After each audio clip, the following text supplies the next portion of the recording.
Who is that guy? Who's that? I just want to introduce myself. I'm Will Middlebrooks, beautiful co-founder of RAKE Pod. Man, I'm sorry. It's been a long year. It's been a busy year, which we can catch up on. But we're back. Happy to have you back. We're back.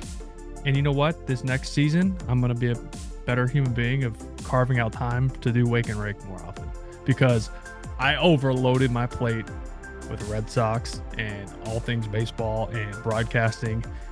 And I kicked Danny out to the curb. That's not true. I kicked you out. You still did the pod from the curb, but we're back. We're back. We're back. We're back. No, it's good to see you. Dude, no apologies necessary. You have so many good things happening on your end. ESPN radio for the playoffs?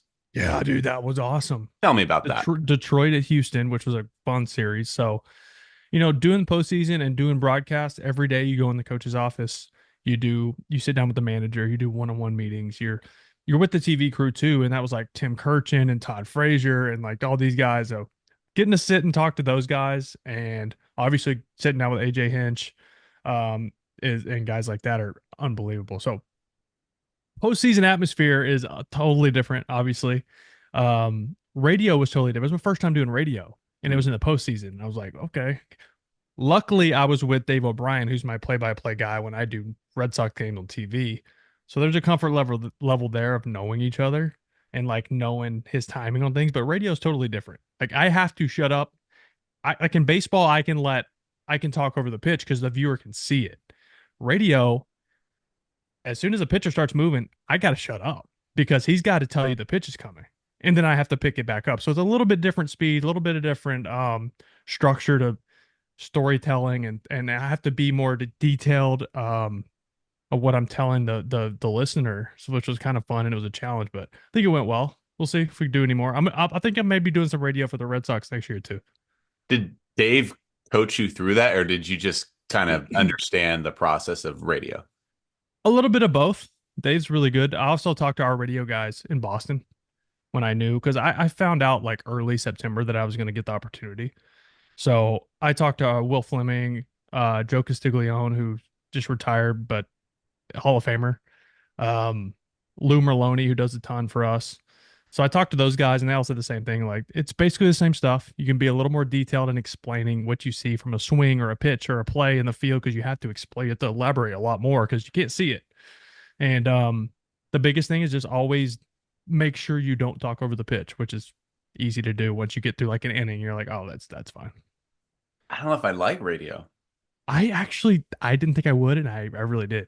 It was a challenge, like I said, but being able to really get in the nitty-gritty details of explaining what a swing or a play looks like was kind of fun. It's exhausting. By the time it was over, I was like, holy shit, I need a cigarette or like go chill out somewhere. But it was a lot of fun because it's a postseason too, so you're just like kind of jacked up. Got some adrenaline. There's like fireworks, and it's a packed crowd. It's Houston too, which is really loud with the roof closed. So it was fun. It was a good experience. Something you've missed is that we have to read an ad at the beginning of our show. So I'm going to do that now, and then we can continue on. Good luck. I'm normally the one reading promos on TV, so it's your turn. You can't read, though.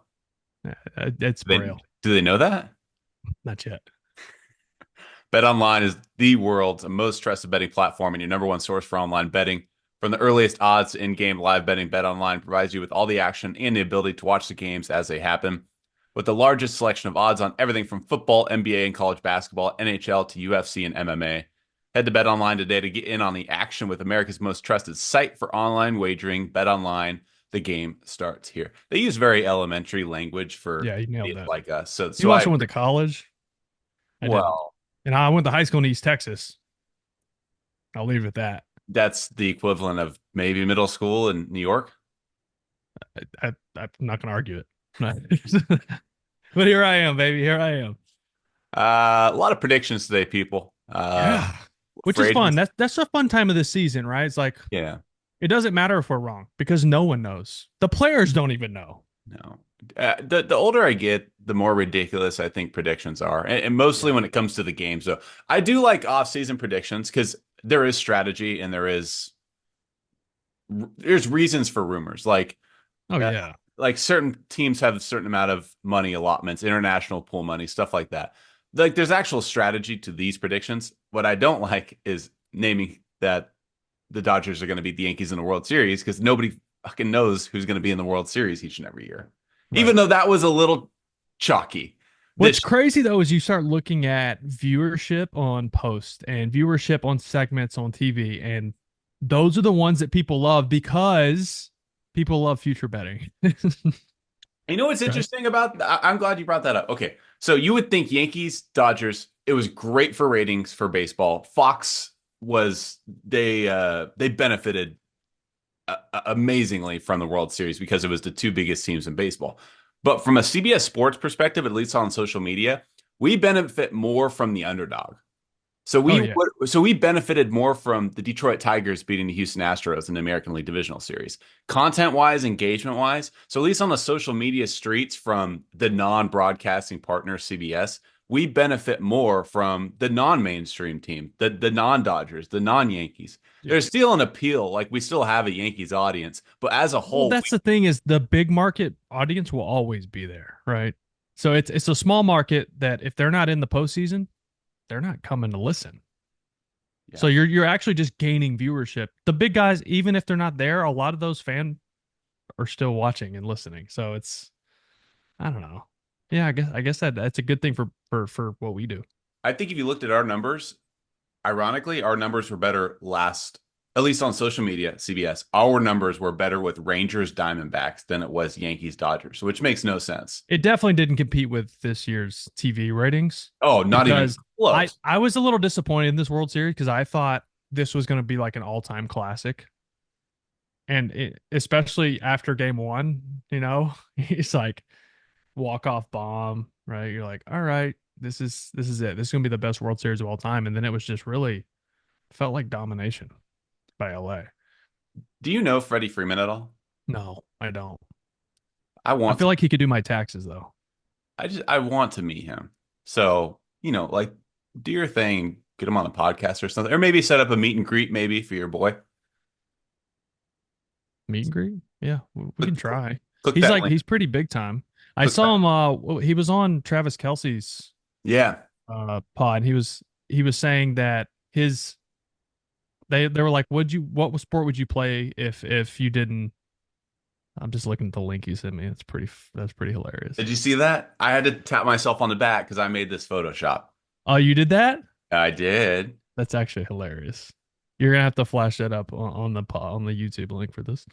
But so he basically was. They asked Travis Kelsey was like, "What sport would you play if you didn't play baseball?" And he's like, "I wouldn't play sports. My dream was to be a CPA." And they were like, "What?" They're like, "Yeah, my dad and my brother like, they own a firm. They do taxes." He's like, "I'd be doing taxes right now." Like that was the last thing I expected to hear from him. He doesn't look like he'd play any other sport, but Oh. I can't picture him playing another sport. So it actually, Pickleball. I don't know, man. Like he doesn't run like a football player. Pickleball. Pickleball doesn't count. You play pickleball, don't you? Yeah. Yeah, that's a big pickleball player. 6'6". Helps you get to more spots. Careful on those Achilles, bud. You're still young. You're good. Yeah. Brother, I had the most dad injury of all time about 6 weeks ago. Mm.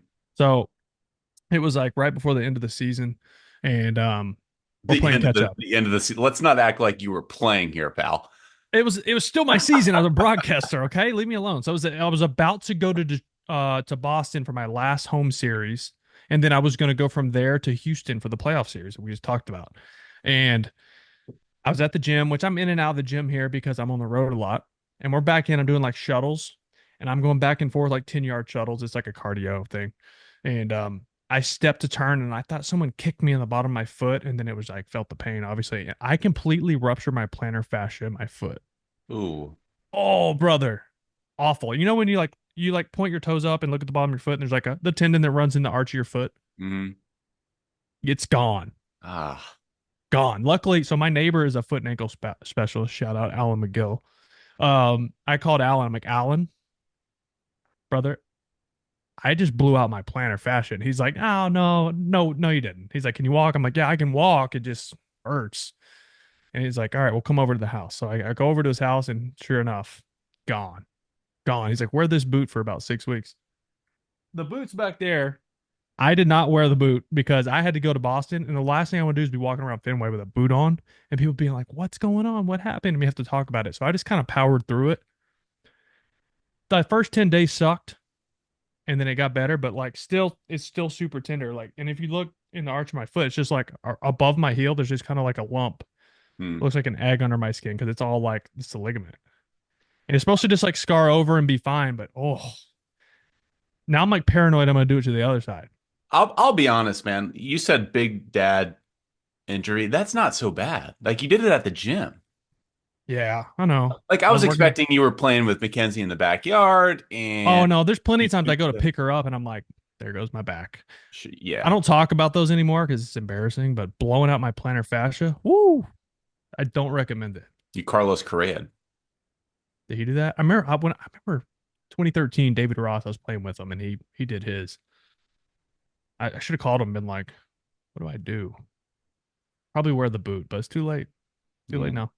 Can we talk free agents? I know we got to catch up, but let's get to the free agents. I guess we have to. Yeah. We have to. Can we start with some news real quick? Because this is Yeah. not at all big news.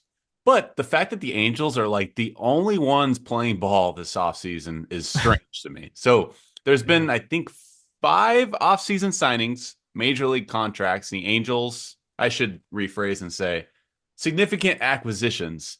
There's been five significant acquisitions. And the Angels have three, four of those. Travis d'Arnaud. They just signed Kevin Newman Yeah, today, and infielder. they acquired Jorge Soler, and they also signed Kyle Hendricks. So there's been like Oh, I forgot about Kyle Hendricks. He was the first one. five total major league moves, and the Angels have four of them.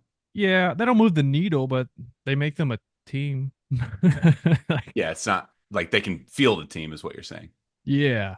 I like Hendricks. He's gonna give you innings. He had He's like a been 6+ pretty. ERA last year, though. I know, but it's not gonna hurt him. Like, give me a long relief guy, sure.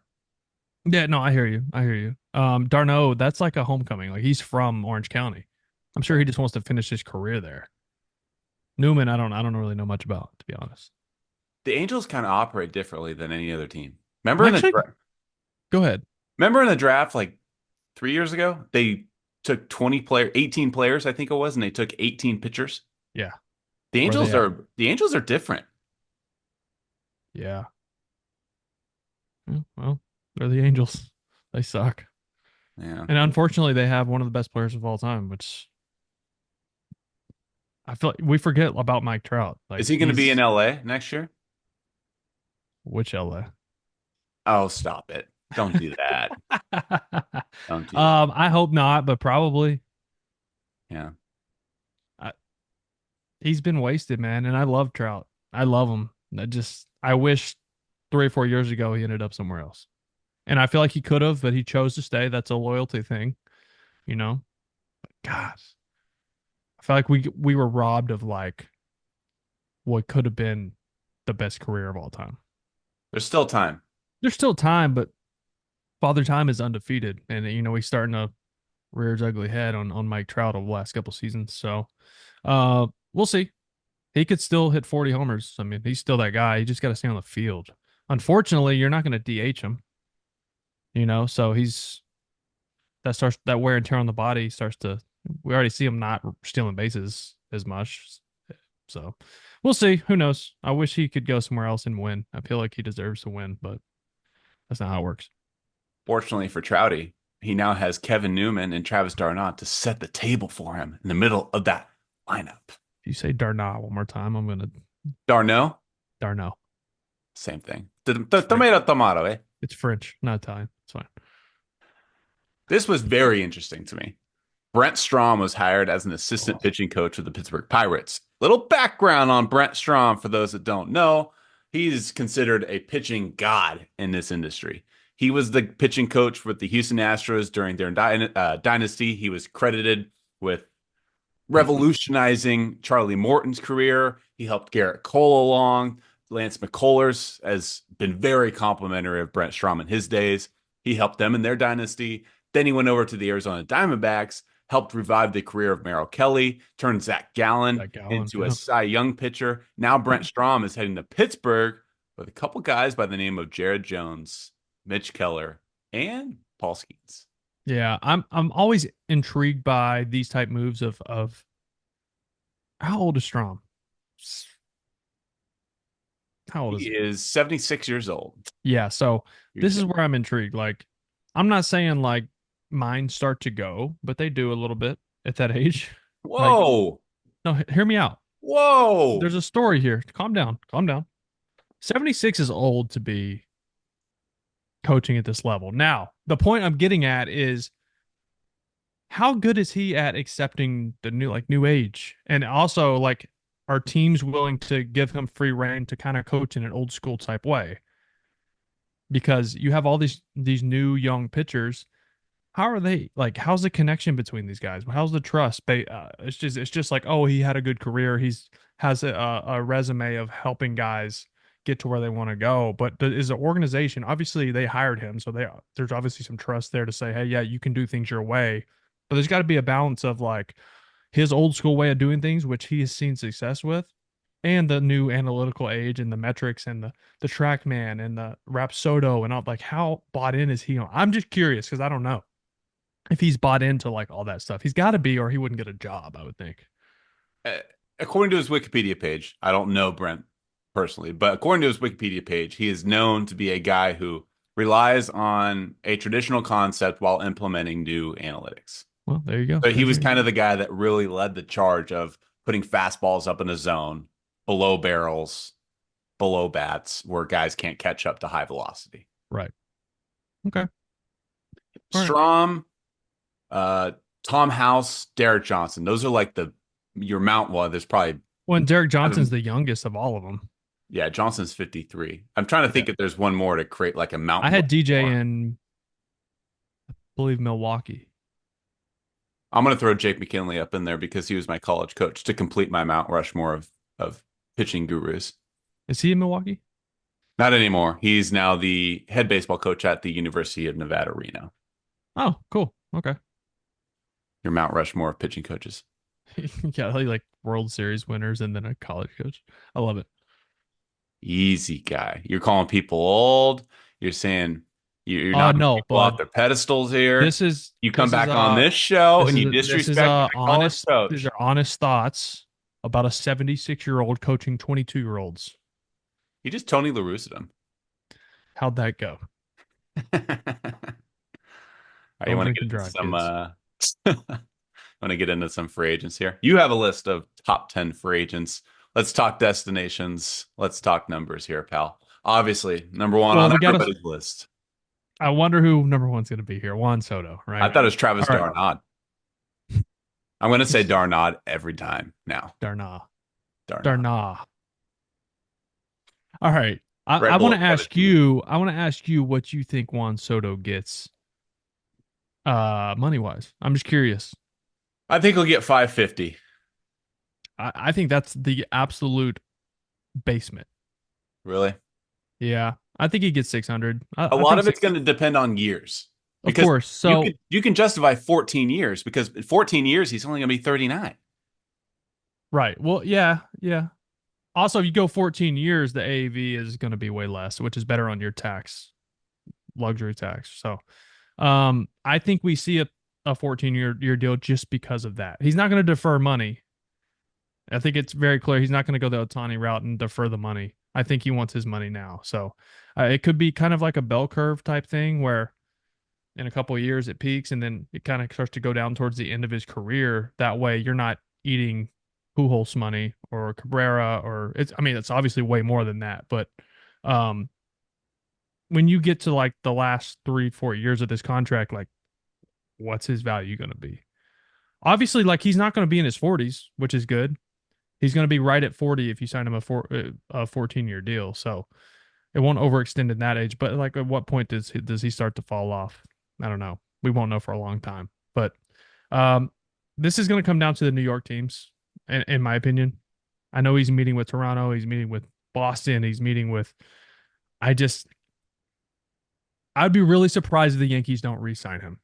And I know a lot of people think he's going to the Mets, but I think the Yankees, like, what are the Yankees without him? Like, they're losing a lot of guys to free agency. Yeah. Um, Gleyber, free agent. you Alex saw what Aaron Verdugo. Judge could do with him hitting in front of him in the lineup. Aaron Judge saw a historic amount of pitches in the zone this year, more than he's ever seen, because Juan Soto got on base at almost a 400 clip, 380 something, right? So, like, it's not everyone always thinks a protection in the lineup is someone who hits behind you. It's not always the case. In this case, it's the guy who hits in front of you. And if Juan Soto is on base and there's nowhere to put Aaron Judge, he's going to get pitches to hit. So I think the Yankees have to re-sign Soto, and I think they find a way to do it. If you look, and granted, this is before the offseason, the Yankees haven't made a single addition, so it's unjustified to do this now. But if you look at the Yankees roster as it stands today, before signing anybody, it stinks. Yeah. It stinks. Volpe, Chisholm, Judge, and then after that, Austin Wells was shaky. Giancarlo, injury I will prone. say Austin Wells had a really good regular season. No, he did. Rookie of the year candidate, no They're doubt. able to put he shouldn't be. I think he was like fourth. I think there's a couple snubs on that list that were better than him, but we don't have to get into that. But Austin Wells had a really good season for his first year in the big leagues. He's a catcher and he hit 4 hole for the New York Yankees behind Aaron Judge. So he had a good year. I don't want to shit on him for that, but he had a tough postseason. But you have to sign, if not Soto, you have to sign somebody else. And that might be a foreshadowing for later on this list. I got another guy, but they need more than just the other guy. They need Juan Soto I because think, they were this close to a ring, right? yeah. Like you don't get that close and Were just they? Were they? what? Were they? They were in the World Series, so yes. There were 28 other teams that would have loved to have been there. Not 28 titles, though. Yeah, good point. Mhm. Anything else on Juan Soto? We can move on. I think it's a lot like the Otani situation, and the secret's already been out for a while, and nobody wants to admit it. He's going to the Mets. You think he's going to the Mets? I think he's going. They're going. I think he's a guy I think it'll for be a fight us. between the New York teams. I He's already definitely do. big. But I think there will obviously be the John Heyman mystery team to like drive it up the price because I'm pretty sure Heyman works for Boris. I do think that keep out for Tampa. Maybe not with Juan Soto. Hold on. They signed Wander Franco before he decided to go be a pedophile in the Dominican Republic. They signed him to a monster 300 plus $1 million extension. They were reportedly in on Freddie Freeman and even offered him a contract, although it wasn't as large as the Dodgers offered Freeman.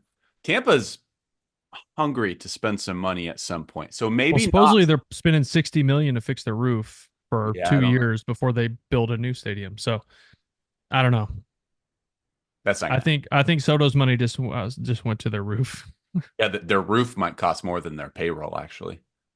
Yeah, so it's like $55 million, and then in two or 3 years they're gonna be in a new stadium that's being built in their parking lot right now. Yeah. So Whoever offers Soto the biggest contract, that's who gets Soto, in my opinion. yeah, all right, deal. All right, number two, I got Willy Adames. This is let's see, he just turned 29, so we'll say he's in the peak years of his career right now. He's putting up monster numbers as an infielder with power. Um, I feel like the Dodgers are a really good fit here. LA's pursued him in the past, big time, and then obviously didn't get him. He went to Milwaukee, but there's rumors out there right now that the New York Mets already made an offer to Adames of 7 years and around 160 million. It has not been confirmed, so I don't know if it's true or not. But that would mean he would have to change positions, and I don't think he wants to change positions because Lindor is obviously there at shortstop. That would put Adames at third base. I would assume, But they or got, second. but they got They have Vientos. Vientos. Thank you. I like Vientos too. So, Yeah. I I started looking at the Dodgers roster. I think they picked up the option on Miggy Rojas, so that there's your backup shortstop. Miggy can play around the whole infield. I think Adames plays short. I don't know if they love Gavin Lux. I think they're saying Mookie Betts is going to play the infield next year, so there's your second baseman. And then this could let them keep Tommy Edman in center field full time, which would sure them up the middle. So there's Max Muncy. He'll play third base. Rojas can bounce around. I'm kind of thinking through their roster. I think Adames makes a lot of sense for the Dodgers right now. I think he's going to get more money than people think. If you look at his numbers since he went over to Milwaukee, they're maybe not Trey Turner level, but power wise, run production wise, and He's really good durability, defensively. defensively and durability wise, they're Right. very comparable to a Trey Turner who got broke off for what, $300 million or something like that for See, 10 I years. I don't think he gets. See, I was looking at more like 5 to 6 years at like 140 to 150, which is 25-ish AAV. That's where I think. But if like that price is, that's where I think the Mets offer is just BS. Like I think so much information gets fed to the media to drive up the price. So I don't know. I got him at like 6 years, 150. I think that's a really good number. Could it go for more? Yeah, and I think it would be probably earn it and be worth it. But if anybody can pay it, it's the Dodgers. Is it possible that Detroit gets into the sweepstakes at all? For Adames, yeah, yeah. Detroit, I think Detroit's going to be a dark horse this offseason with a lot of guys, just because that young core they have, right? Like, how much do they believe in Trey Sweeney at shortstop? You know, he came over in the Flaherty deal. He's really good defensively. I don't know what he's going to give you offensively though. So, I saw him a good amount this year, but I don't think he's not going to be an Adames guy. So, um, could and they have a second baseman like Colt Keith and McKinstry and these guys. So I don't know. I don't know if that. I think they're kind of maybe a little gun shy of big contract for shortstop after Baez. I was thinking the same thing. You read my mind. Yeah, Well, okay, how about Atlanta? Atlanta's going to be a player too. Nobody's really talking about. And Anthopoulos is always in the shadows, man. And it feels like he always signs the right guys for the Young, most part. young guys. And Adames is only going to be 29, I think, this 29. next season. I think he just turned 29. Anthopoulos only extends guys into their age 35 season. He never goes to Facts. that 40 threshold. Right, Adames, because 1 out of 20 does that work out? You know. All right, I like it. Did you have a prediction for him, or are you saying Atlanta? Or I think Atlanta is the best fit. I'll roll with Atlanta. I like the Atlanta move. I like that. I'm gonna stick with the Dodgers though on that one. They All right, definitely at number upgrade three, the we're gonna go shortstop. Alex Bregman. So Alex is gonna be 31 in March. So he'll be 31 this whole season. Um, I think his MVP contender days are likely gone, right? But he's still got All Star seasons left in him. He's played in ALCS 7 times. I think experience matters. I think there were some red flags this year to look at. He's still going to get paid. I think it's still going to be around the Adamas money. I'm looking at 5 to 6 years, 140, 150. Um, I think there were some things that were kind of some red flags around his offense, which had me just a tick lower than Adamas. His walk rate dropped almost half of what it was. Now this could be a 1 season thing. Who knows? His quality of contact dropped a little bit. Um, he's very pull launch, which produces a lot of like weak fly balls. So that makes me.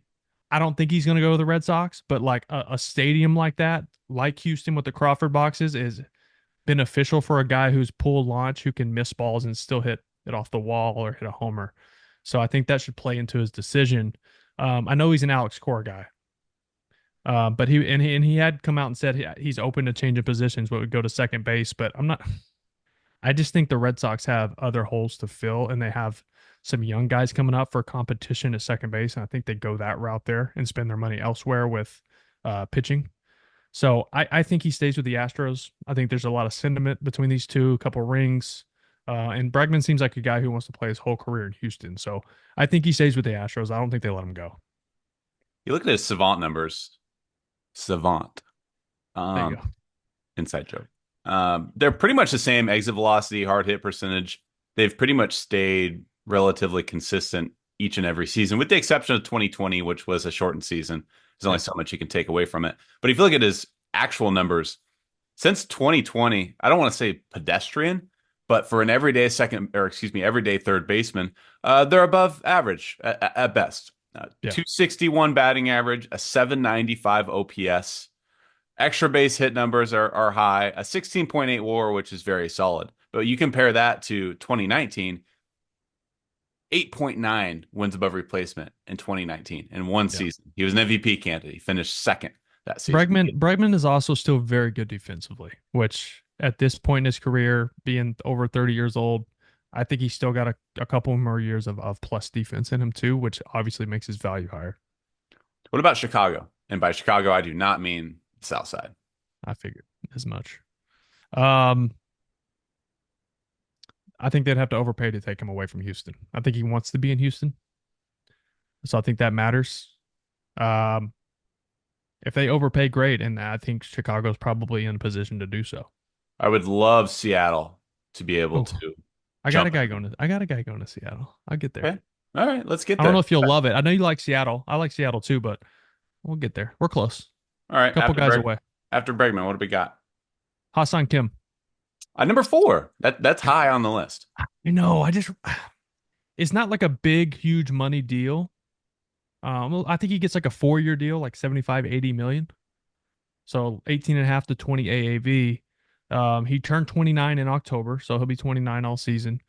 I think Kim will be a consolation prize for a contender that misses out on Willy Adames. Yeah, So maybe like I don't know if the Giants would be in on him, they are. but well, they have a shortstop. Kim can obviously move around. His versatility is also what makes him really valuable. Because you've seen him play third base, you've seen him play second base. He can play first base if he needs to. He won't. He's too valuable not to. But um, I think if the Dodgers don't get Adames, they will be in on him to take him away from San Diego, just as like an FU. So they get Kim, Sasaki, Otani, Yamamoto. It's just going to be the Team Japan. team. Actually, no, Kim's Korean, but isn't he? Um, Pretty sure he's Korean. yeah, he's Korean. Okay. That's very wrong of us to assume that, but I didn't. You did. damn it. It's all right. You can edit it if you need to. So just looking at him, I think obviously the age plays. I think he has excellent defense. I think obviously focus points here for Kim are power and health, right? It's he's yet to show he's pretty much league average when it comes to power at that position. And he's missed significant time in 2 of his 4 seasons. So those are the red flags for me. Is like the power isn't huge. I know the potential's there, the ceiling's there. He hasn't quite shown it yet at a consistent basis, and he's been hurt a good amount. So, but he's really good defensively. I think you're going to get average offensive production. So good defensive shortstop with league average offensive production doesn't exactly grow on trees. So I think that's worth the 4 years at 80. If he can be on the field. That's the thing. So if I had to pick, I think he stays in San Diego. I don't know where else he would go. I've racked my brain over the last 2 days, like trying to figure out where I think he lands. And I like I said, I think the Dodgers get Adames, so I don't think they will have a need for Kim.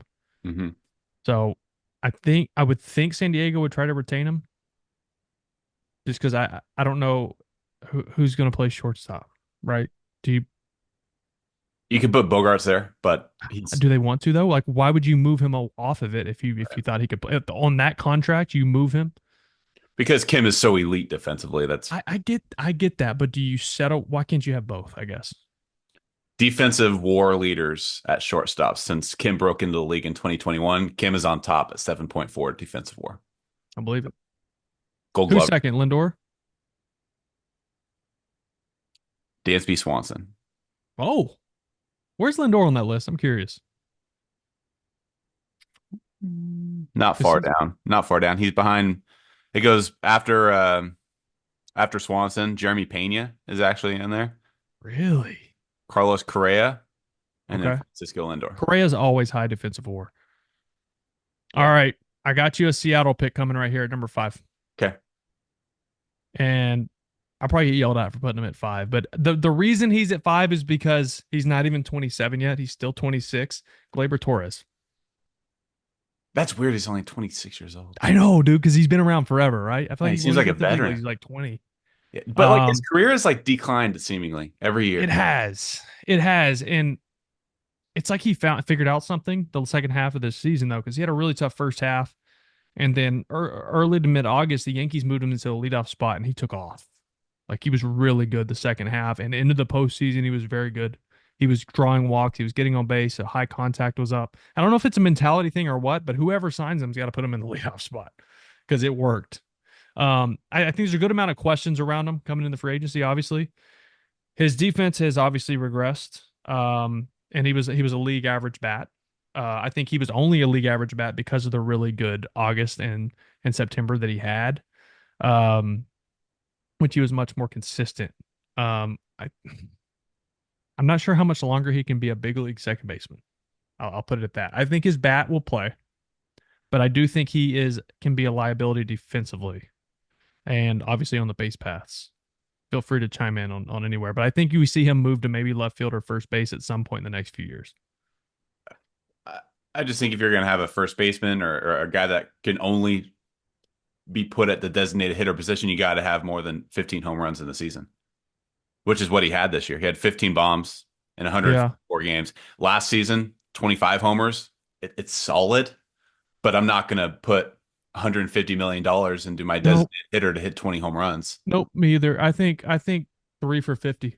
He's had one good year, I think 30, three. 38 home I could runs. see him getting 3 years 50 or as high as 5 for 90 just because of his age. But I think teams offer him a lot. I think he gets a lot of 3 year deal offers. I think if Houston misses out on Bregman or if he goes elsewhere, I think Gleyber would be a solid backup option with that Crawford box in left field. What about Seattle? I maybe he's affordable relatively, which is why Seattle might be in play. I don't hate Seattle. I just think they already have so much swing and miss in that lineup. From the right hand side, Julio had a high strikeout I percentage. guess it's like how much you believe in what you saw the last 2.5 months of the year. Randy comes back. Like Randy's not a free agent, so you're gonna have a Rosarena back, and you're gonna have Julio. Rosarena had one of the highest I'm not strikeouts. convinced Julio Rodriguez is a all-star. I mean, the I'm not numbers, yeah. convinced he's the superstar that we thought he was. Dang, I hate to say that, and I hope I'm wrong because I love the kid, but he hasn't shown it. yeah. We see it for a week at a time, and then it's gone for 2 months. I see Gleyber maybe going to like some random American League Central team because he is an affordable option, relatively speaking. So maybe a Kansas City, maybe a Detroit, maybe a Cleveland, maybe a Minnesota. Because typically those relatively affordable guys don't go to the big I juggernauts. just don't think his style of play is what AJ Hinch wants on his team. They're very old school. They're very put the ball in play. They're very Yeah. run the bases hard. They went first to third and second to home more than anybody in baseball. Yeah. So Gleyber isn't that guy. So I don't know if he fits the culture there.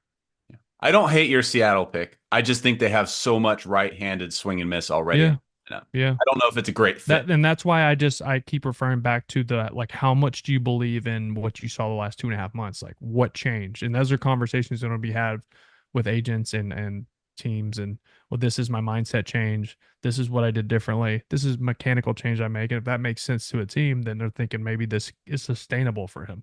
But defensively and on the base pass, he's not going to help you a whole lot. So he's got to be able to hit 25 pumps, and in my opinion, to be a dude.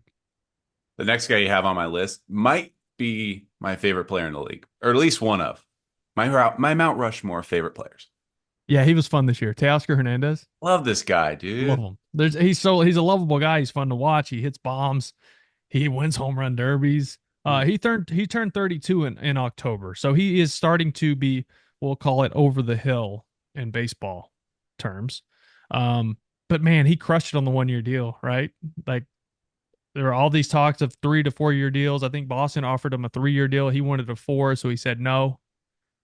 Went to LA on a 1 year deal, bet on himself, and balled out, right? So at age 32, I wouldn't want him for 5 years, but I think 3 would be a sweet spot both for the team and the player. So I'm looking at like a 3 year, probably 70, 72 million. We're looking at 23, 24 AAV, but I mean with that production, I think it's more than worth it. Do you think Pittsburgh would be able to afford Tasker Hernandez? They Pittsburgh was 29th in payroll, so they should. Yeah. But like, do you think they would? Like, No. do you think no? Okay. No, I think he stays in LA. I hope he stays in LA. I think he's a Yeah. perfect fit for LA. I think he stays. He plays left field in LA. But just fit wise, Pittsburgh needs a bat. And he's not going to cost you $300 million. He Right. probably cost you close to 100 to 150, probably. I do have one of my guys on the rest of the list going to Pittsburgh. I'll say that. Probably more affordable than Teoscar, though. Oh, Yeah. I think I know who you're talking about. Do you though? I think does it start with He's a T? definitely more affordable. Does it start with a T? It First name? does. It Yeah, does. yeah, we're on the same page there. Pittsburgh's a great fit. I could also see Atlanta get involved. I think Atlanta's kind of a sleeping giant this I offseason. agree. I agree. I'm with you on that. Them and Detroit are sleeping giants for sure. They're kind of in the weeds waiting. I'm gonna say he goes back to LA. I think he wants to be there. I saw how emotional he was at the parade with like and how with his teammates and like that means something for players because it's hard to get to that point emotionally. Obviously, winning can do that to you, but when you care that much about an organization and your teammates, when you've only been there for 6 months, 7 months, it's hard to leave, and it's hard to let them leave when you have money. So I'm gonna go LA there. I think it's there. Obviously, there's a spot in the outfield. Their GM Brandon Gomes said Mookie's likely going to be back in the infield, which we talked about earlier when we were talking about Willy Adames. So they're going to need outfielders, Tommy Edman in center. And then I think Teoscar plays left field for the Dodgers next year for the next 3 years. Can we please introduce a switch hitter onto this list? Thank you, Anthony Santander. So he just turned 30 in October. I'm fairly certain he'll get a bigger contract than both Teoscar and Gleyber. Um, Teams pay for power, man, especially in free agency. Like they're gonna pay for power. He's a switch hitter. Um, he's definitely a below average corner outfielder, and he's one of the slowest non catchers in baseball. So he's not going to do a whole lot on the base pass, but he can bop, right? He can hit the ball at the ballpark. And like Alex Bregman, he's basically maxed out like pull lifting the ball to right or left, whichever side of the plate he's hitting on. Only 25 doubles. So like if he's not slugging, he's not doing a whole lot of producing, but he's going to slug. We've seen it from both sides of the plate. Obviously, left-handed side of the plate, he can mash. I'm looking at like a 20 AAV type contract, so either 4 or 5 years, 80 to 100. Um, if you look at his savant numbers, they're not impressive at all. Yeah, Surprisingly. but like the eye test tells you he's good. So it's Yeah. like, No, his real numbers indicate he's a really good player, really good hitter, consistent right. hitter too. He's been doing it for a long time. Probably one of the more underrated bats in the league. But you look at his like percentiles, exit velocity, barrel percentage, they're for the most part above average. Yeah. Which to a lot of front offices would indicate that maybe he's reached his ceiling. I think a lot of it has to do with when we were talking about guys like Bregman too, like guys who are just totally sold out to pulling the baseball. Yeah. I This mean, is this is concerning too. His chase rate is well below I, average. yeah, I was about to say that, but that comes with power a lot of times. Hmm. So a lot of power hitters chase. There's the rare guys that don't chase out of the zone, right? The regular season Aaron Judges who don't swing in the shadow zone, just off the plate away, which he did all postseason. But the reason Aaron Judge is so good is because he spits on those pitches just off the plate and gets himself into 2-0, 3-1 counts where you got to throw him something over the plate and he murders you. He Hawk didn't do that in the postseason, which obviously that's what was his melting point. But is on that thing, right? I refuse to say it. Fair enough. How about Toronto for Mr. Santander? I don't hate that. I don't hate that. I also think Phillies are going to be in play here. I Yeah. think this was a tough. I couldn't really come up with like a pick for this. I said the Phillies, but I think Philly, Toronto, Kansas City, the Yankees, who are going to need a corner outfielder with Verdugo hitting the market, um, and Detroit. I think could be in on him as well. So I think he'd be a good fit in Detroit outside of not having much speed, but you need some bop in the middle of that lineup with all the speed around him. I'll go with Arizona. They just lost Jock Okay. Peterson to free agency. He's not going to cost a ton of money, relatively speaking. Arizona's not looking to spend a ton of money, relatively speaking. And they're a team on the come up that is looking to compete for a postseason spot. So I think Arizona is a really good fit. By the way, you said Jock Peterson. He's 12 on my list, so we're not really going to get to him since we're just doing top 10, Yeah. maybe 11. We'll see. Um, I think Jock Peterson could be a guy to go to Pittsburgh. That's a good fit. It's a very good fit. I Yeah. think him and the other guy I'm going to talk about and a couple guys will be good fits there. Stop teasing me. Um, Jeez. all right, let's talk Pete Alonso, Polar Bear. He's pretty far down on your list. I got him at 8. I mean, my list doesn't necessarily. He's just a one-dimensional guy. Like he's not going to do much off like defensively for you. He's going to mash. I think he gets a 5 to 7 year deal. I think like 120 to 140.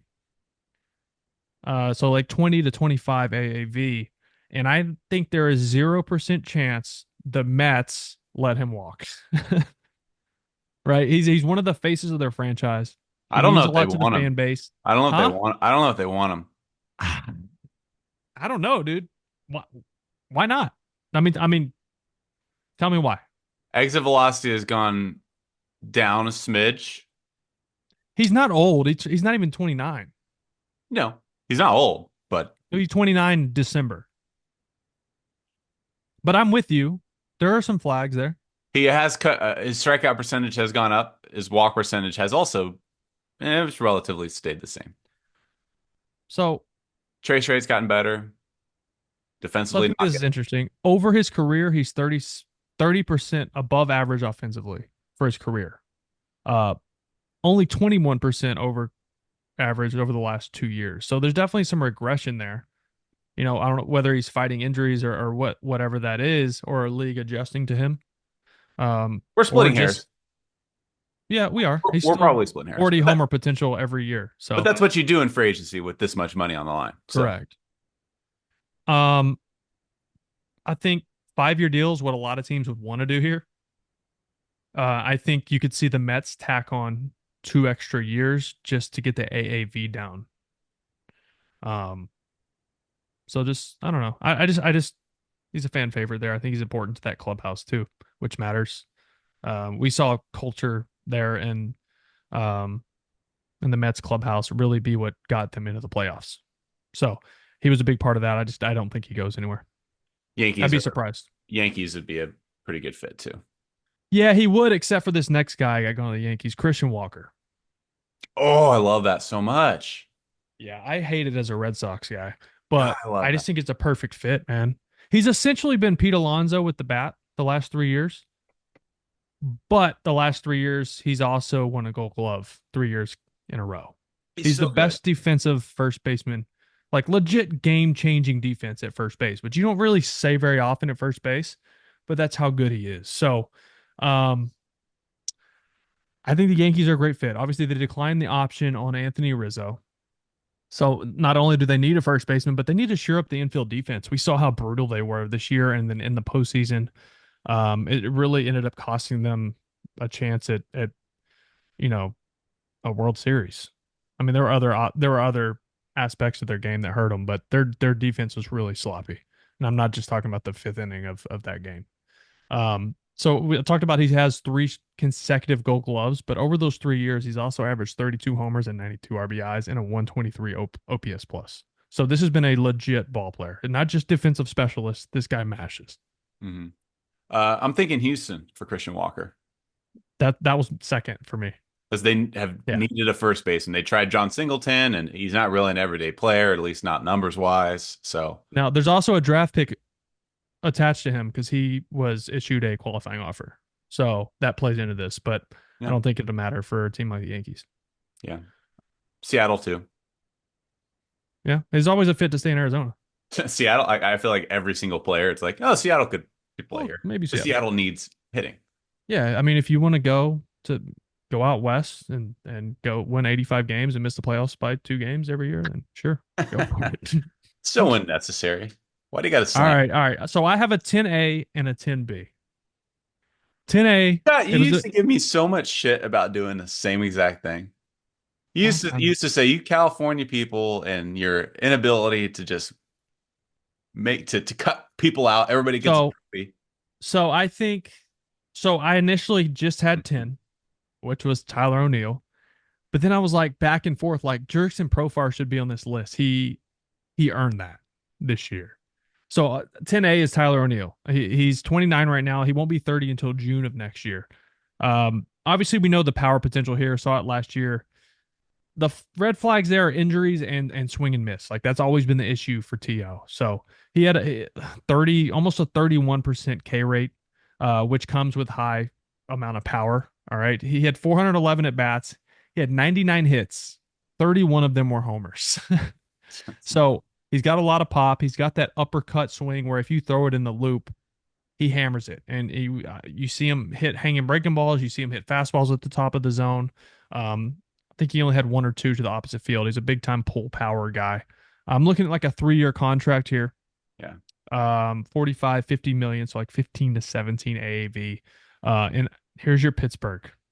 Here's your Pittsburgh. I think him and Jock are good fits there. Like I said, they were 29th in payroll last year, so it could surprise some people.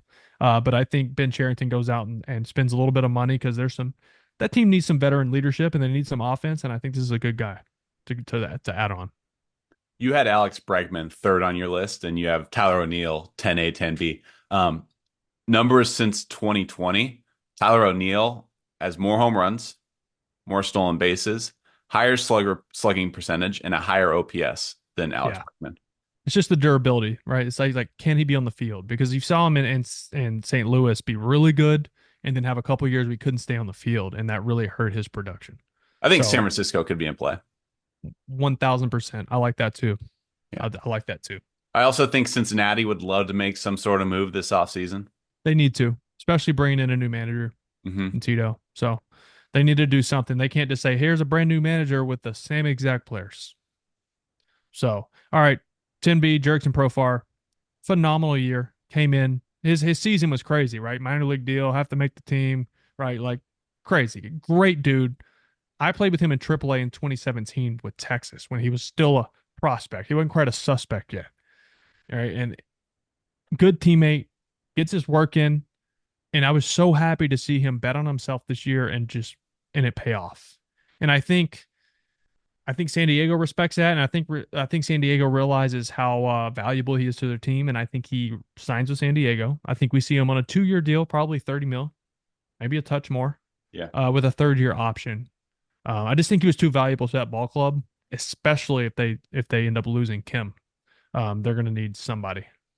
Yeah, I wholeheartedly agree. He's only hit well in San Diego across his career. Why fix it if it ain't broke? Stay in San Diego. If he's smart, what would be really, really entertaining is if he went to the Dodgers, which will not happen. But how hysterical would that be after what happened in the playoffs and the postseason and the fans shit on the field? When he went in the stands, yeah.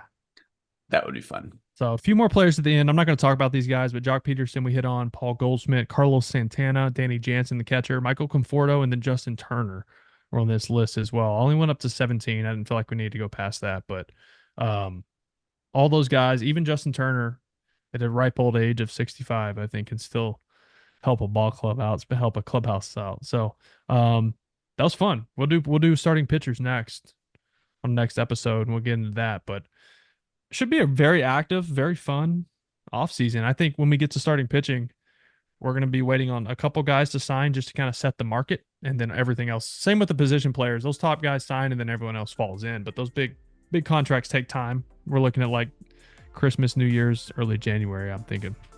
This is a real thing, and don't ignore it, all right? Do I have all eyes, all ears right now? Yeah.